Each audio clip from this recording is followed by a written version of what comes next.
First of all, I want to welcome you for taking time out of your schedule to be here this afternoon. I know you have different reasons for being here. I particularly want to address my staff who's here, and they'll hear some things firsthand that I think it's important that we all know. And their support for me has certainly been unwavering and very much appreciated. I appreciate those in the booster organization, from the CEF committee, my Rotarian friends, the Levy committee, the union representation, and particularly my two board members, Mr. Kahn, Mr. Cox, that wanted to be here, and anyone else in the community that is here to learn the right things about our school system and who represents it. I first of all want to begin as well by introducing Dr. Pam Kane, and she is the Assistant State Superintendent that works closely with Dr. Steve Payne, the State Superintendent. So thanks for being here. Thank you. Okay. My pleasure. All right. And one of our concerns a week ago, in Dr. Kane attempting to be here, it's about a 3-hour drive down to Charleston, and the weather wasn't very good to drive last Wednesday, as you recall. We brought the sunshine today. Yeah. No guarantees tonight. Yeah. And Dr. Teets, of course, my assistant superintendent's on the left there, and very much appreciate his involvement. I want to say that a little bit in jest that this is not a Tiger Woods press conference. I have not prepared a set written presentation that I'll read. It will come from my heart. They will truly be facts that we discussed. And I did not invite just my friends or relatives to be with me today. Okay. And you will take questions. I will take questions. I am going to take questions, and I'll answer questions. I am very much involved in a happy marriage. I do not have indiscretions. I only play golf when I'm required to play golf. And not very well. And not very well either. If I'm hit by a golf club, I've done that to myself. So, okay. Then anyway, I'd like to talk first of all, and I think Mr. Rodeheaver, you brought some copies of the Levy Committee's work. In essence, the Levy Committee met last night. I'd like to have that passed out. We're going to talk about some of the positive things that's going on in the district. And I was so pleased again last night, and some of you were there to witness it personally, that there was, I think, even when I came on board with the state back in July, you always face those doubting Thomases that it hasn't been done for years, and how's it ever going to be done in the future? I've always felt that I could be a pretty good consensus builder. And I'm pretty pure and passionate about doing that because I believe in the causes that we have, and that's the children of the district that I serve, wherever that is.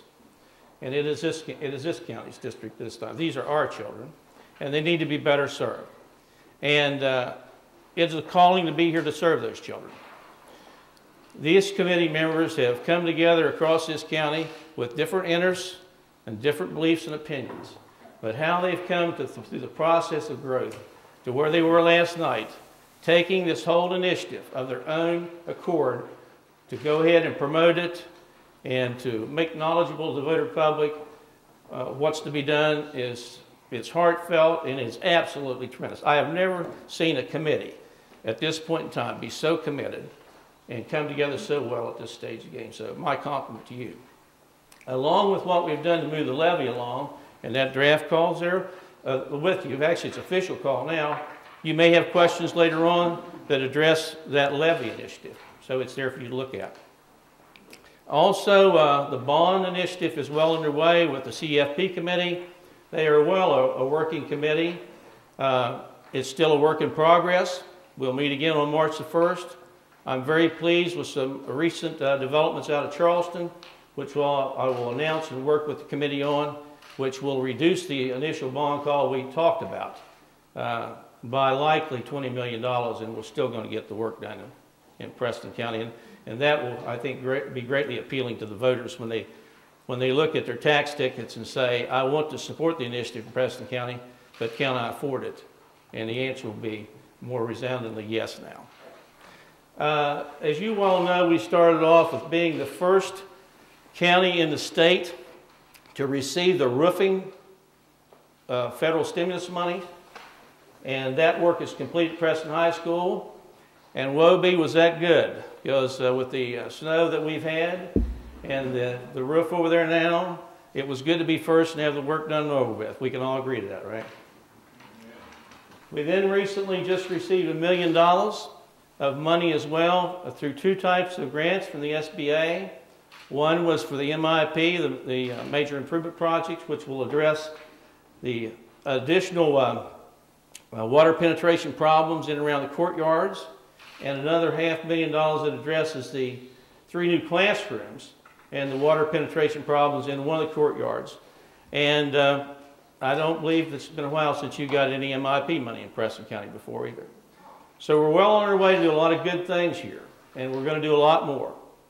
But I understand in this business. I've been an administrator for 25 years. Started in Marion County, and been in Randolph County, and in Mason County. I'm not new to how this business works. I'm pretty seasoned and experienced. I know that there's challenges along the way. There's people that don't always see things the same way. They don't always hear information the same way. They don't always take the time to get the other side of the story. Well, I'll give you that opportunity to hear the other side of the story today. And maybe at times we should just have press conferences, just have an opportunity to talk to the superintendent and address questions and concerns and rumors and innuendos and the ways that people see things differently. And I expressed earlier when I took this position that we'll have an open door policy around here. And anyone can come in and express their opinions, whether they can ask for information and have things corrected and clarified. And we'll go forward and do some of that today. So, I believe at this point in time I'm ready for any questions that you might have.